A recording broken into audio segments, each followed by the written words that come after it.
Hello there, my zealots. This is Joshua coming at you today.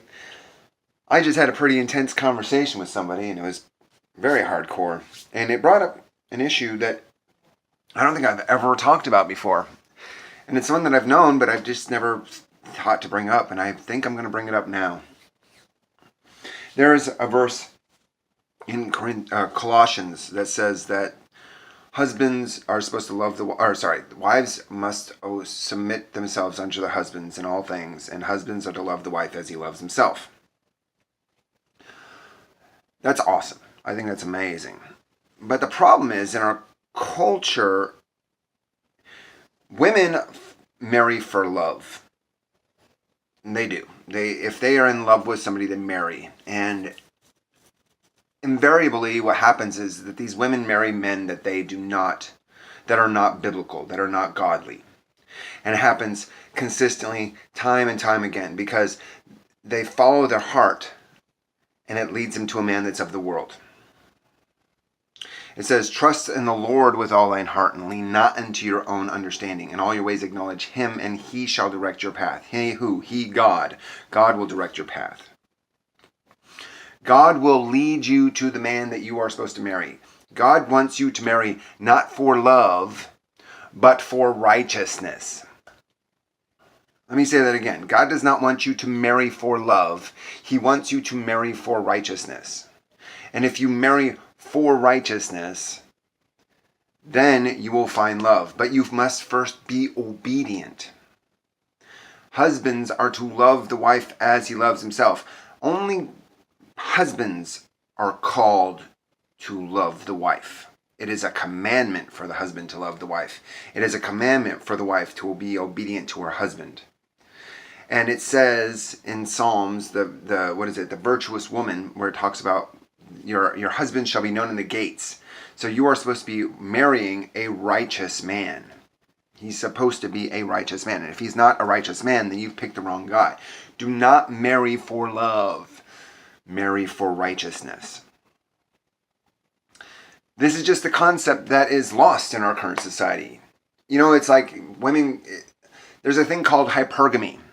And women will marry for money. They will marry for fame. They will marry for power. These women are not marrying for love, and it's not really condemned in our society. I mean, it's slightly condemned, but it's not really condemned.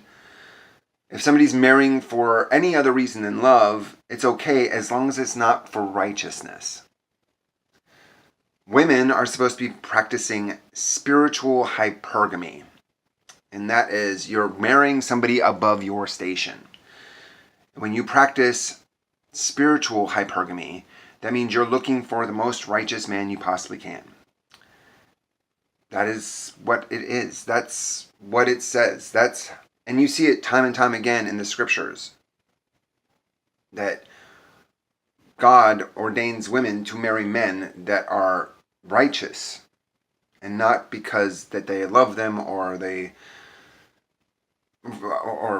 rich. I mean, sometimes they're rich and sometimes they're powerful and sometimes they have influence. But the point is that God wants righteous women to marry righteous men.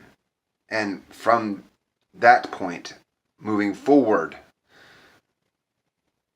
the man is supposed to love her and she is supposed to submit to him. The concept of marrying for love is a worldly concept, and it gets women who are righteous attached to men of this world, and it separates them from God. It's just one of the biggest weapons from the enemy. And I'm sorry if this offends people, but this is a truth that permeates the scriptures. And I hope that you can see it, and I hope that you can hear it, but if you can't, then I'm sorry. But it needed to be said because I'm realizing that this is a systemic problem and I need to be more outspoken about it.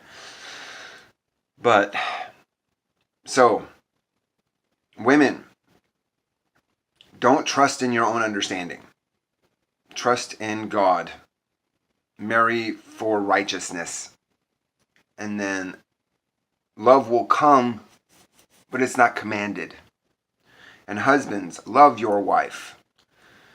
And love her as you love yourself. You are commanded to do so. And it makes it a lot easier for her to submit to you. Anyway, I'm rambling on now. You know I love God because I love virtue, justice, and salvation. I hope you have a blessed day. Click, share, subscribe, click the dingy thingy, leave a comment. And, remember, it's Saturdays at 10 o'clock Pacific Standard Time. We have the live stream. And the more people are there, the better, because I'm just there to answer questions. So bring your questions, and hopefully I'll have answers. You have a great day.